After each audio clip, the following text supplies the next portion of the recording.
नमस्कार दोस्त, चलिए आज देखते हैं हिस्ट्री के क्वेश्चन को। कहता है पहला चैप्टर का नाम है महेश वर्मन का ऐतिहासिक स्रोत। अब क्या कहता है, पश्चिमोत्तर भारत में हुए उत्खननों से ऐसे नगरों का पता चलता है जिनकी स्थापना 2500 ईसा पूर्व हुई थी। पश्चिमोत्तर भारत में हुए उत्खनन से ऐसे नगरों का पता चलता है जिनकी स्थापना 2500 ईसा पूर्व हुई थी। और उत्खननों से हमें गंगा की घाटी में विकसित भौतिक संस्कृति के विषय के बारे में जानकारी मिलती है। दक्षिण भारत के कुछ लोग मृत व्यक्ति के शव के साथ औजार, हथियार, मिट्टी के बर्तन और वस्तुएं कब्र में दफनाते थे। दक्षिण भारत के कुछ लोग जो होते थे वो मृत व्यक्ति के साथ जो होता था औजार, हथियार, मिट्टी के बर्तन और वस्तुएं कब्र में दफनाते थे।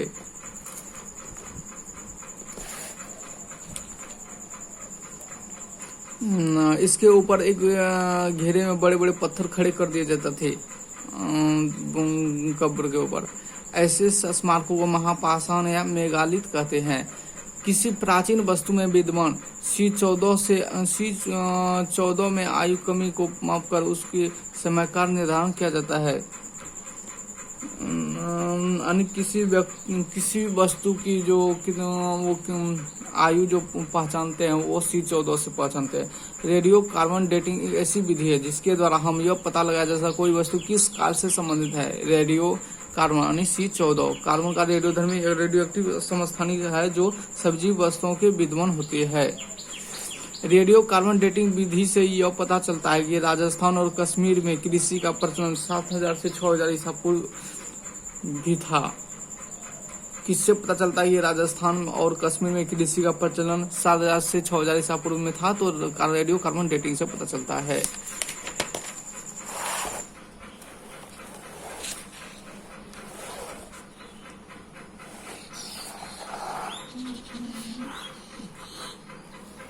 फिर आगे कहता है सिक्कों के अध्ययन को मुद्रा शास्त्र यानी न्यूमेस्टिमेटिक्स कहते हैं।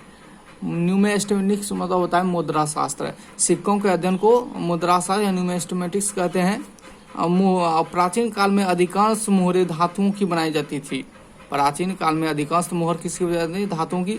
जिन सिक्कों पर व मुद्राओं पर कोई लेख नहीं होता था, जिसपे लेख नहीं होता था, जिन सिक्कों पर या मुद्रा पर जो होता था लेख नहीं होता था, केवल आकृतियां विद्यमान होती थी, उन्हें पंचमार या आहत सिक्के कहते हैं। आहत सिक्के या पंचमार किसे कहते हैं? जिस सिक्के में लेख नहीं होता था पर उसमें तस्वीर ढाल दिया जाता था तो उसे पंचमार या आहत सिक्के। ये किस टाइम में? तो वो प्राचीन समय में ही होता था जिस समय जो है सिक्के ऊपर मुद्रा लेख नहीं होता था सिर्फ।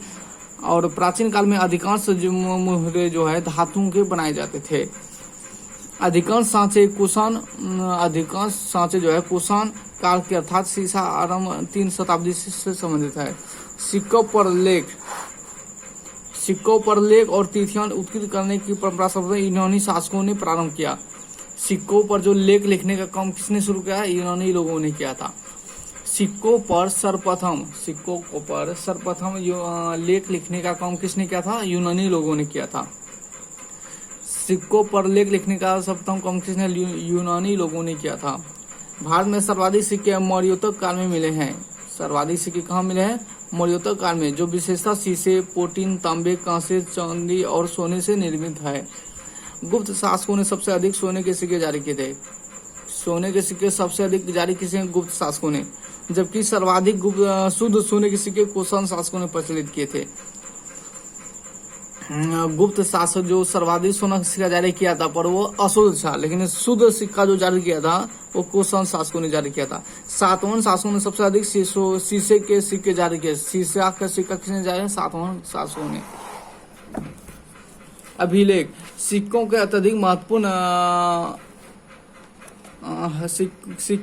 अभिलेख सिक्कों से अत्यधिक महत्वपूर्ण है। इसके अध्ययन को पुरालेख शास्त्र या एपिग्राफी कहते हैं। भारत में के संदर्भ में सर्वाधिक प्राचीन अभिलेख मध्य एशिया के बोगाज कोई से प्राप्त हुए हैं। अभिलेख आरंभिक अभिलेख प्राकृतिक भाषा में है। आरंभिक अभिलेख किसमें है? तो प्राकृतिक भाषा में है। आरंभिक अभिलेख जो था वो प्राकृतिक भाषा में था। अभिलेखों में संस्कृत भाषा ईसा की दूसरी सदी से मिलने लगी और चौथी पांचवी सदी में इसका सर्वत्र व्यापक प्रयोग होने लगा। यानी कि अभिलेख जो था वो पहले प्राकृतिक भाषा में था, लेकिन ईसा पूर्व तीसरी शताब्दी और पांचवी शताब्दी चौथी पांचवी में जो है संस्कृत भाषा व्यापक रूप से होने लगा। उदयगिरी से प्राप्त हाथी गुफा अभिलेख से कलिंग नरेश खारवेल की उपलब्धियों के संदर्भ में जानकारी मिलती है। उदयगिरी से प्राप्त हाथी गुफा अभिलेख से उदयगिरी से प्राप्त हाथी गुफा अभिलेख से कलिंग नरेश खारवेल की उपलब्धियों के संदर्भ में जानकारी प्राप्त होती है। शक छत्र रुद्र दामन के जूनागढ़ अभिलेख में शक शासक रुद्र दामन अशोक वचन रुद्र मौर्य के संदर्भ में जानकारी होती है। वशिष्ठ पुत्र पुलुवामी के नासिक गुहा अभिलेख के माध्यम से उनकी धार्मिक सहिष्णुता उनकी संस्कृति के संदर्भ में जानकारी प्राप्त होती है। समुद्रगुप्त के प्रयाग स्तंभ अभिलेख से समुद्रगुप्त के विजय और विजित राजाओं की नीतियों के संदर्भ में जानकारी प्राप्त होती है। अब पढ़ते हैं अभिलेख के बारे में।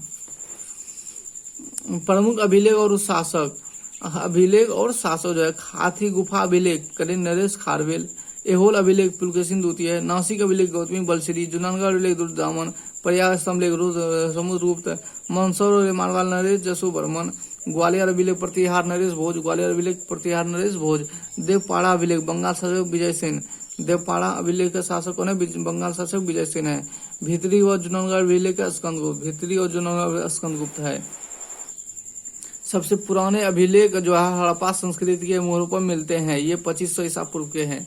सबसे पुराना अभिलेख कहाँ से मिलता है? तो हड़प्पा संस्कृति से मिलता है, ये 2500 ईसा पूर्व से है। हड़प्पा संस्कृति के अभिलेख अभी तक पढ़े नहीं जा सके। हड़प्पा सभ्यता का जो लेख था वो पढ़ा नहीं जा सका।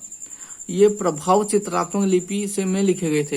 हड़प्पा संस्कृति का जो लेख था वो भाव चित्रात्मक था, उसको पढ़ा नहीं गया था, जिसमें विचारों वस्तुओं को चित्रों के रूप में व्यक्त किया गया था। जिसमें विचार और चित्रों को जो है अभिलेख चित्रों को जो है विचारों और वस्तुओं को चित्रों के रूप में व्यक्त किया गया था। सबसे पुराने अभिलेख जो पढ़े जा चुके हैं वह ईसा पूर्व तीसरी शताब्दी के अशोक के शिलालेख है।